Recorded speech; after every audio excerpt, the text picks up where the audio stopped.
A lot may be known about the Medici family, their money, their power, and of course their influence, but surprisingly enough very little is known and talked about in regards to one of their most important members, Catherine de Medici. Was she truly an iron-fisted ruler? What could one woman have done for citizens to call her the Devil's Queen? Welcome to Crazy Histories, where we bring you the craziest, weirdest facts from human history. Join us today as we look at the strange, cruel things you didn't know about Catherine de Medici. Murder by poisoning. The Château de Blois, with all its 564 rooms and home to generation after generation of French monarchy, was the seat of power for Catherine de Medici, where she kept her array of cabinets filled with poisons and deadly toxins. Historians have described one of the rooms as her private apothecary, complete with a cabinet of horrors. Anyone who she took a dislike to, or who threatened her and her family's legacy, or simply common people who did not seem to like her ambition, death by poisoning seemed the way to go. There were numerous rumors and speculations surrounding her activities as a poisoner, but there is one incident that stands out and that tied her name with poison. This incident would be known later as murder with poison gloves. Jeanne d'Albret, mother to the heir of the Kingdom of Navarre, Henry of Bourbon, was the victim of this incident. For the longest time, Catherine de Medici had been trying to moderate the religious wars happening under the reign of her sons.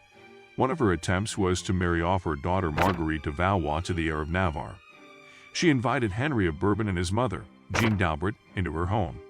At the time, wearing gloves was considered a symbol of prestige, and gifting them was a universal token of affection among the upper classes. Therefore, it was perfectly normal for the Queen of France to give the mother of her future son-in-law a pair of perfumed gloves. Soon after, however, a perfectly healthy 43-year-old, or maybe not, since historians have since discovered evidence that she had tuberculosis, Jeanne d'Albret passed away. Catherine had already amassed a bad reputation for the strange tendency of her enemies had to fall ill and die, and for centuries after that, Jeanne d'Albret was believed to have died poisoned by perfumed gloves. Queen vs. 4. We all know that, back in the day, kings and other powerful men kept their own personal mistresses. Sometimes these were women who chose to keep the king company, and other times the king just took anyone he fancied for the night. King Henry II was no different, and Catherine de Medici had to share her husband with someone else. Diane de Poitiers, 19 years older than King Henry II, went down in history as one of the king's most beloved mistresses.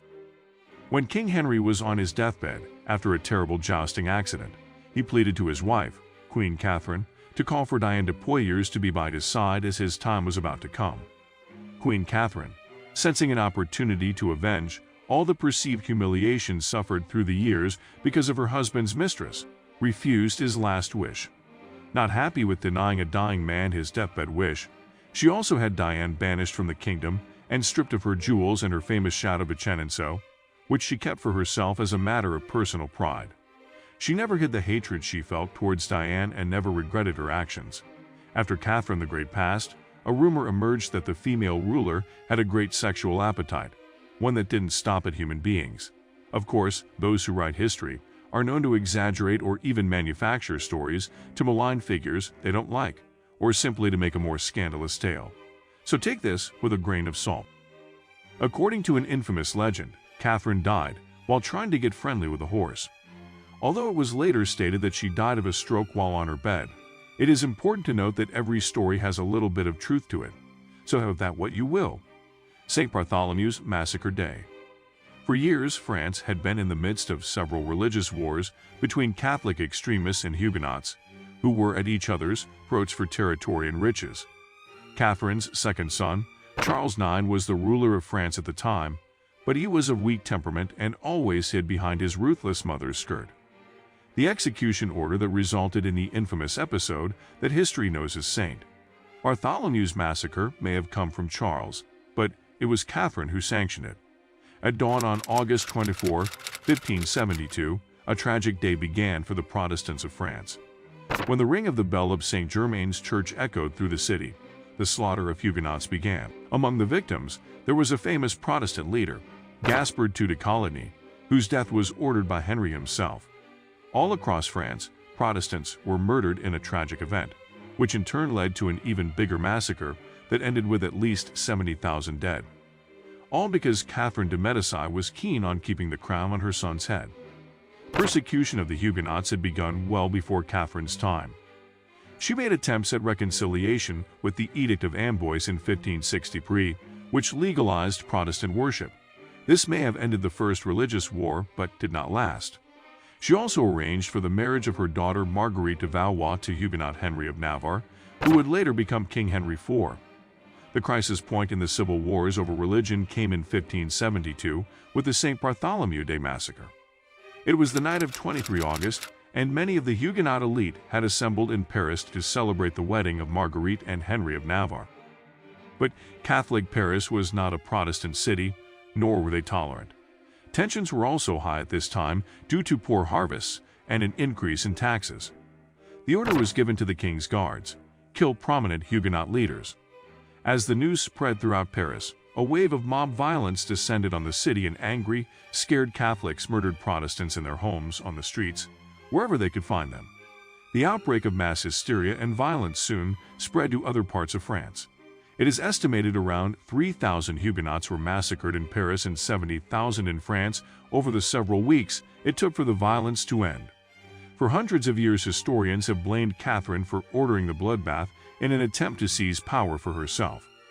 This has been her legacy, and a large part of why she has been considered an evil queen. Is it accurate? In a word, no. Within 2 days, Charles IX claimed responsibility for the massacre. Catherine held a meeting with her son and other noblemen just prior to the assassinations, and it is likely she was involved with others in the assassinations. But she didn't act alone. Bad parenting to her sons. Although Catherine de Medici is regularly brought up as an example of a bad queen and ruler to her nation, her parenting skills shouldn't be overlooked also, as she was also an example of a bad mother. In times of old, leaders would make their children do all kinds of atrocities, all in the name of preparing them to be a strong leader, and Catherine de Medici took this to a whole new level. Catherine de Medici was known to bring prostitutes around the future King Charles IX for his pleasure. Is that entirely a bad thing? Not necessarily, but when you add in the fact that she was known to do this while Charles IX was just a minor, it takes things to a whole different level of weird. And this was not her only bad parenting habit towards her children. While her sons were still very young, she encouraged them to watch cockfighting matches frequently in order to teach them how to be cruel. And unfortunately, it turns out her plan worked. She loved the occult. Every leader in history had their own favorite pastime, which was just a way for them to get away from the stress of ruling a nation. These hobbies could include hunting, horseback riding, board games. Catherine de Medici was no different, but her tastes were a little bit left field. Catherine de Medici shared an uncanny love for the occult that if it were another random woman that had this level of interest in the occult, she would be instantly called a witch and burnt at the stake. From caricatures to necromancy, Catherine de Medici was known to frequent all these forms of otherworldly activities. She also dabbled in astrology and had strange friends such as Nostradamus. Some of the stories were later embellished by her enemies, and some others we will never know. But there is no doubt that Catherine de Medici was one of the most powerful, cunning, ruthless, and feared queens of the 16th century, with the well-earned nickname of the Devil's Queen. With all that has been said, what do you think about the Devil's Queen? Which of her actions was the most strange to you? Which other historical figures would you like us to talk about? Tell me your answers down in the comment section. Hope you enjoyed the video, and if you did, don't forget to like and subscribe. Also hit the bell as well so you don't miss any video, cause we have a lot more interesting things to come. See you soon.